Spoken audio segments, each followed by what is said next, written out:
siya.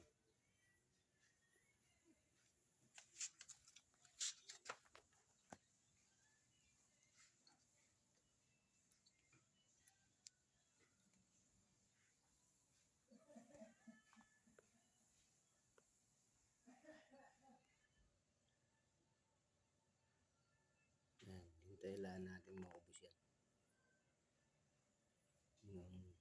Tuyo. Ang pag medyo matagal lang.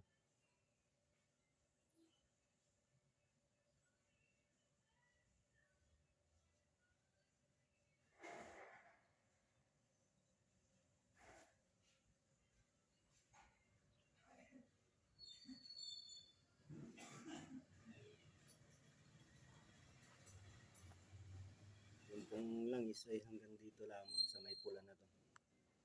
Ayan, marker niya. Pag kayo magsasalin na. Maraming salamat po.